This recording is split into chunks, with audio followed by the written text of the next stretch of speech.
바이든 대통령이 의회에 다음 달부터 9월까지 3개월 동안 연방 유류세 면제를 요청했습니다. 지난달 미국의 주택 가격이 사상 처음으로 40만 달러를 돌파하며 신기록 행진을 이어갔습니다. 바이든 행정부가 담배의 니코틴 함량을 대폭 줄이는 방안을 추진합니다. 41년 만에 최대폭으로 오른 물가가 반영되면서 뉴욕 주민들의 건강보험 부담도 크게 늘어날 전망입니다. 뉴저지주에서도 원숭이 두창 발병이 처음으로 보고되는 등 뉴욕 뉴저지 지역 주민들도 이 질병의 위험에 노출된 것으로 나타났습니다. 이상은 이 시각 주요 뉴스입니다.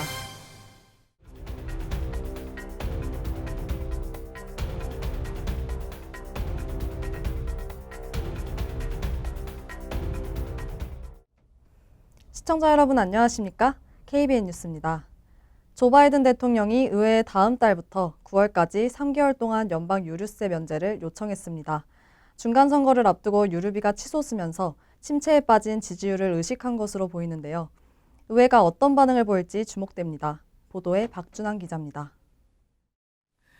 바이든 대통령은 오늘 오후 백악관에서 가진 대국민 연설에서 의회에 향후 3개월간 연방 유류세를 면제하도록 하는 내용의 입법을 조고했습니다. 또 연방 유류세보다 더 높은 세율이 부과되는 주 유류세도 일시적으로 면제해줄 것을 각 주에 촉구했습니다. 바이든 대통령은 유류세 면제가 가계의 모든 고통을 줄이진 않겠지만 큰 도움이 될 것이라고 말했습니다. 휘발유에 대한 연방 유류세는 갤런당 18.4센트, 경유의 경우 24.4센트 부과되며 이를 면제하기 위해선 의회의 동의가 필요합니다. 백악관은 연방과 각 주의 유류세 면제분이 그대로 가격에 반영될 경우 약 3.6%의 인하 효과가 있을 것으로 예상하고 있습니다. 백악관은 유류세 면세분을 즉각 가격에 반영하고 정유업체에 대해 원유 처리 능력을 확대하도록 요구함으로써 휘발유 값을 갤런당 최대 1달러가량 낮출 수 있을 것으로 기대하고 있습니다. 하지만 의회에선 야당인 공화당 의원들은 물론 일부 민주당 소속 의원들조차도 이 유류세 면제에 대해 부정적이거나 입장을 유보하고 있어 의회에서 관련 입법을 장담하기 어려운 상황입니다.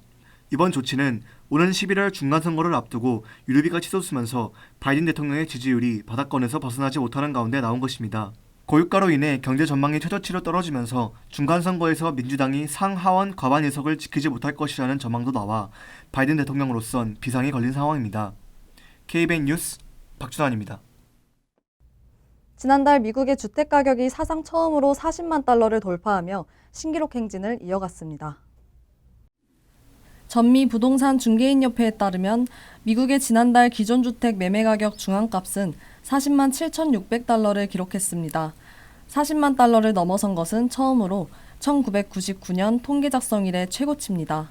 전년 동월보단 약 15% 증가한 가격입니다. 올 들어 매달 최고가를 찍고 있는 비싼 집값과 주택담보대출 금리 상승 영향으로 기존 주택 판매량은 4개월 연속 둔화했습니다. 지난달 매매 건수는 연율로 전월 대비 3.4% 감소한 541만 건을 기록했습니다. 2020년 6월 477만 가구 이래 최저치입니다. 특히 고가 주택 판매는 호조를 보이고 있지만 50만 달러 이하 주택 판매는 감소하는 현상을 보였습니다. 로런스 윤 NAR 수석 이코노미스트는 주택 판매량은 2년간의 엄청난 실적을 기록한 뒤 코로나19 팬데믹 이전인 2019년 수준으로 근본적으로 돌아왔다고 전했습니다. 연방준비제도는 41년 만에 최악의 인플레이션에 맞서 지난 15일 기존금리를 0.75% 인상했습니다. 이로 인해 30년 만기 주택담보대출 평균금리는 지난주 5.78%로 상승해 2008년 11월 이후 최고치를 기록했습니다. 윤 이코노미스트는 AP통신에 주택담보대출 평균금리가 6%를 눈앞에 두고 있다며 이 같은 상황을 감안할 때 주택 판매량은 더욱 감소할 것으로 예상된다고 전망했습니다.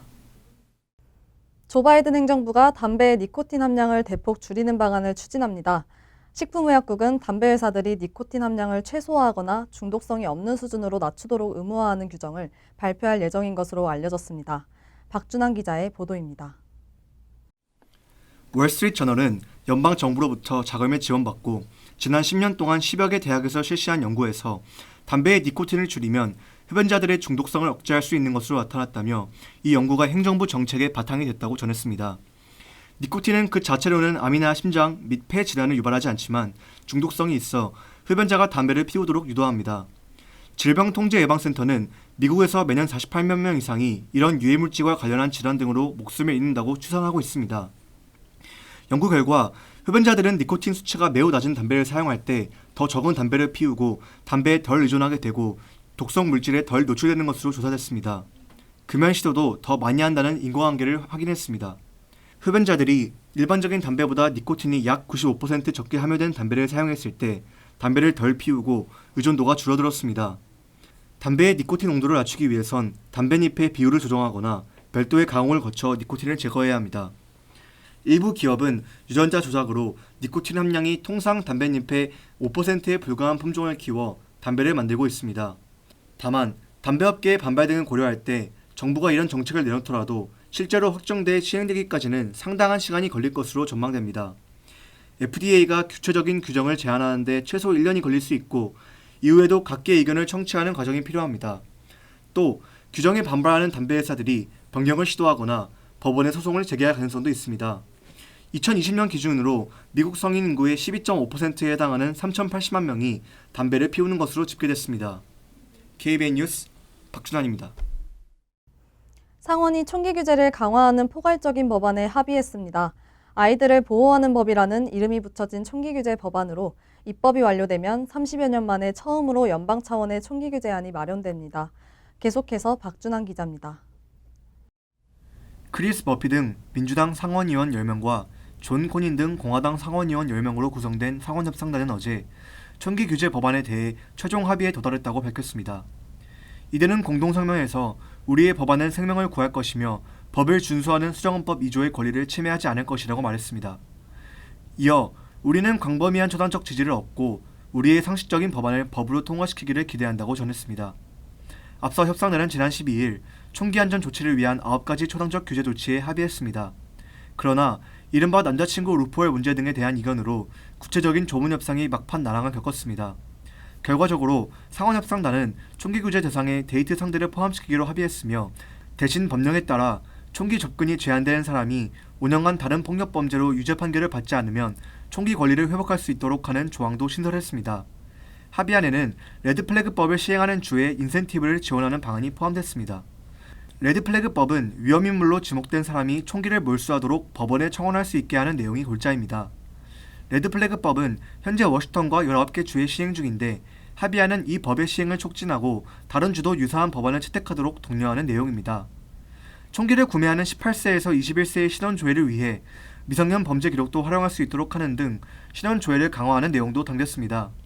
다만 조 바이든 대통령이 요구한 공격력 소총 및 대용량 탄창 판매 금지, 공격력 소총 구매 연령 21세 상향, 보편적인 신원 조회 등은 이번 합의안에서 빠졌습니다. 이 밖에 정신건강에 대한 접근을 확대하기 위한 원격 건강 프로그램과 학교 안전과 훈련을 위한 예산 지원, 그리고 지역사회에 기반을 둔 정신건강 프로그램 등을 포함시키기로 합의했습니다. KBN 뉴스 박준환입니다. 5세 미만 어린이를 대상으로 한 코로나19 백신 접종이 시작됐습니다. 어제부터 5세 미만 영유아를 대상으로 한 코로나19 백신 접종이 뉴욕을 포함해 전국에서 일제히 시작됐습니다. 연방식품의약청과 질병통제예방센터가 지난 17일과 18일 각각 영유아에 대한 코로나19 백신 접종을 긴급 승인한 데 따른 조치입니다. 뉴욕시 민간병원에서는 어제부터 접종이 시작됐고 시지경 접종소의 경우 예약을 받기 시작해 접종은 오늘부터 진행됐습니다. 접종을 위해서는 뉴욕시 백신 파인더에서 예약하거나 소아과 주치의에게 문의하면 됩니다. 뉴저지의 경우 웹사이트나 백신 콜센터를 통해 예약 후 접종할 수 있습니다. 하지만 실제로 얼마나 많은 부모들이 영유아에게 백신을 접종하도록 할지는 확실치 않습니다. 지난 4월 조사에서 5세 미만 자녀를 둔 부모 5명 중 1명 미만만 즉시 접종시킬 것이라고 답했습니다. 한편 에릭 아담스 뉴욕시장은 시 5개 보로에서 코로나 경보 단계가 높음에서 중간 수준으로 낮아졌다고 발표했습니다. 지난 5월 17일 이후 높음에서 상향됐던 데서 한 달여 만에 재조정입니다. 뉴욕시 보건국은 어제 기준 뉴욕시 7일 평균 감염률은 7.73%로 지난달 28일 평균 10.18%에 비해서 2.5%포인트 가까이 낮아졌다고 밝혔습니다. 뉴욕시의 코로나19 감염률이 낮아지면서 브로드웨이 극장가도 정상을 회복하고 있습니다. 코로나19 팬데믹이 시작되고 2년 4개월 만에 마스크 없이 공연 관람이 가능해졌습니다. 뉴욕타임즈는 어제 브로드웨이 극장들의 이익단체인 브로드웨이 리그가 다음 달 1일부터 극장 내 마스크 착용 의무 조치 시행을 중단한다고 밝혔습니다. 이에 따라 마스크 착용을 원하지 않는 관객들은 마스크 없이 공연을 관람할 수 있게 됐습니다. 다만 극장 측은 코로나19 확진자가 급증할 경우 마스크 규제를 재도입할 수 있다고 덧붙였습니다. 극장주들은 매주 코로나19 확산 상황을 검토한 뒤 마스크 착용 의무 조치 재시행 여부를 결정하기로 했습니다. 뉴욕의 대표적인 관광 상품으로 꼽히는 브로드웨이의 41개 극장은 코로나19 사태 발생 직후인 지난 2020년 3월 공연을 중단했습니다. 이후 브로드웨이는 코로나19 사태가 진정된 지난해 9월 공연을 정상화했고 관객들에게 백신 접종 증명서 제시와 함께 극장 내에서 마스크 착용을 요구해왔습니다. 대부분의 극장은 지난 5월 관객에 대한 백신 접종 확인을 중단했지만 마스크 착용 규제는 유지했습니다. 마스크 착용 규제까지 사라진다면 브로드웨이는 완전하게 코로나19 이전의 모습을 되찾게 된다는 설명입니다. 브로드웨이에 속하지 않는 소극장 중에선 아직도 백신 접종 증명서 제시와 함께 마스크 착용을 요구하는 곳이 적지 않습니다. 또한 지하철 등 뉴욕의 대중교통도 마스크 착용 의무화 조치를 고수하고 있습니다. 41년 만에 최대폭으로 오른 물가가 반영되면서 뉴욕 주민들의 건강보험 부담도 크게 늘어날 전망입니다. 뉴욕주 금융서비스국이 건강보험을 판매 관리하는 보험사들로부터 2023년 건강보험 프리미엄 인상률을 신청받은 결과에 따르면 보험사들은 개인보험 기준 평균 18.7%, 소기업에 판매하는 보험 기준 평균 16.5% 인상률을 제시했습니다. 보험사들이 제시한 평균 보험료 인상률은 최근 몇 년간 신청한 인상률보다 훨씬 높은 수준입니다. 작년은 개인보험 평균 11.2%, 소기업 판매보험 평균 14% 인상을 신청했고 재작년은 11%를 요청한 바 있습니다. 보험사별로 보면 개인 건강보험 기준 엠블럼 HIP 34.6%로 가장 높은 수준의 인상을 요청했습니다. CDP HP 28.4%, 피델리스 23.2% 등이 뒤를 이었습니다. 소기업 대상 보험도 엠블럼 헬스가 45.7%로 가장 높았고 에트나 라이프가 31%, 에트나 헬스는 30.6%의 보험료 인상을 요청했습니다. 보험사들은 코로나로 인한 비용 증가와 높은 물가 상승률 등을 보험료 인상의 이유로 들었습니다. 뉴욕주 금융서비스국은 심사 과정을 거쳐 오는 8월 최종 보험료 인상률을 결정할 예정입니다. 뉴저지주에서도 원숭이 두창 발병이 처음으로 보고되는 등 뉴욕 뉴저지 지역 주민들도 이 질병의 위험에 노출된 것으로 나타났습니다. 뉴저지주 보건국은 지난 20일 저지시티에 살고 있는 주민 1명이 이상 증상을 보여 검사한 결과 원숭이 두창에 감염된 것으로 확인됐다며 현재 연방질병통제예방센터와 긴밀한 협조 속에 환자 격리와 향후 대책을 마련하고 있다고 발표했습니다. 보건국은 주민들의 안전과 감염 예방을 위해 원숭이 두창 감염 사례를 계속 업데이트해 발표하겠다고 밝혔습니다. 하지만 해당 환자의 성별, 연령, 동성애자 여부 등 자세한 신상 정보는 공개하지 않았습니다. 뉴욕시에서도 원숭이 두창 감염이 계속 늘어나고 있습니다. 뉴욕시 보건국은 지난 17일 기준으로 원숭이 두창에 걸린 환자 수가 총 23명으로 늘어났다고 발표했습니다. 지난 14일에 10명, 16일에 19명이었던 것과 비교하면 불과 일주일 사이에 2배 이상으로 늘어난 것입니다.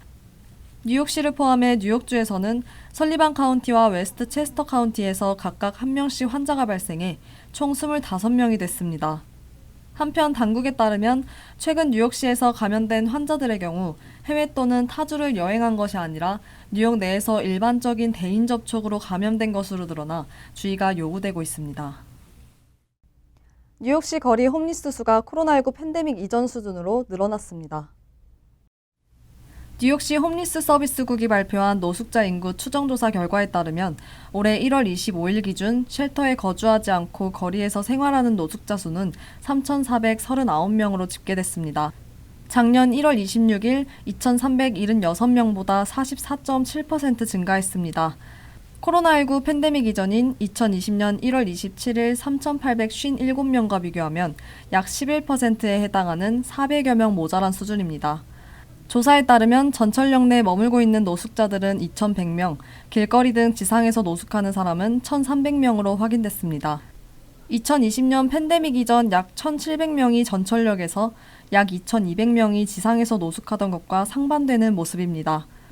코로나19 팬데믹 동안 빈 호텔 등을 쉘터로 활용했던 뉴욕시는 지난해 호텔 쉘터 전환 프로그램을 종료하면서 다시 거리로 나온 노숙자로 골머리를 앓고 있습니다.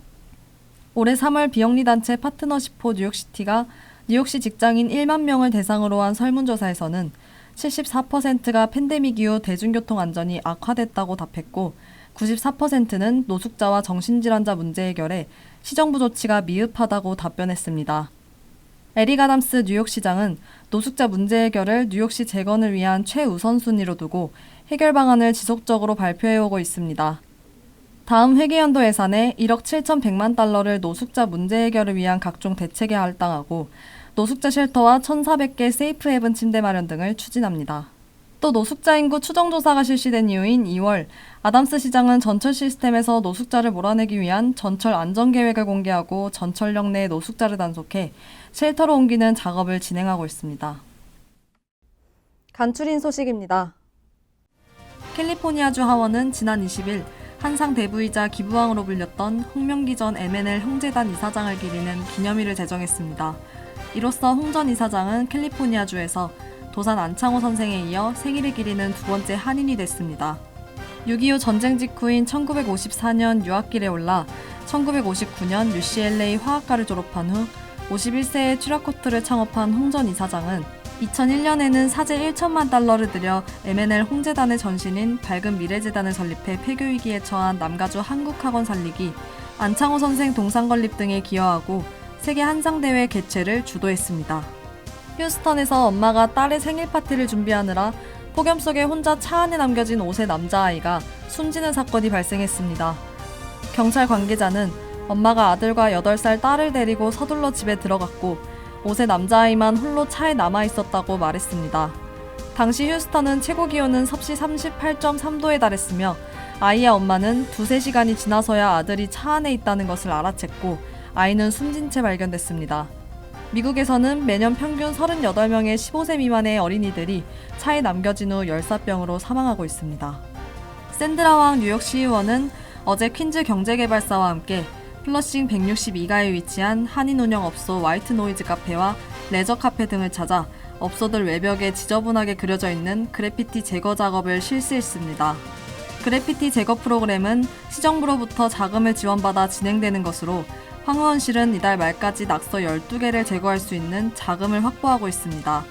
그래피티 제거를 원하는 업소들은 황 의원실에 신청하면 됩니다. 차량 공유 서비스 업체 우버가 팬데믹으로 중단했던 합승 서비스를 2년여 만에 재개했습니다. 우버는 더 값싼 요금으로 목적지까지 갈 수 있는 합승 서비스가 뉴욕시 등에서 다시 시작됐다며 올여름 더 많은 도시를 추가할 계획이라고 밝혔습니다. 우버 합승 서비스의 새 이름은 우버 엑스쉐어로 기존 우버 풀에서 변경됐습니다. 현재 우버 엑스쉐어가 제공되는 도시는 뉴욕시와 LA, 시카고, 샌프란시스코 등이며 합승이 이뤄질 경우 전체 요금의 최대 20% 할인 혜택을 받을 수 있습니다. 환율과 증권 소식입니다.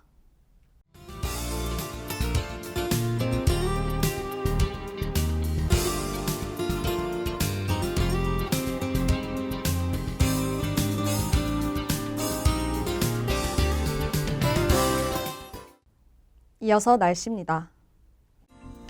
목요일은 흐린 가운데 소나기 내릴 가능성이 있겠습니다.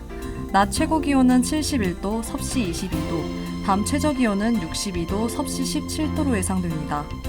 금요일은 화창하겠습니다. 토요일도 화창한 날씨가 이어지겠습니다. 이상으로 KBN 뉴스를 마칩니다. KBN과 함께 즐거운 저녁 되시기 바랍니다.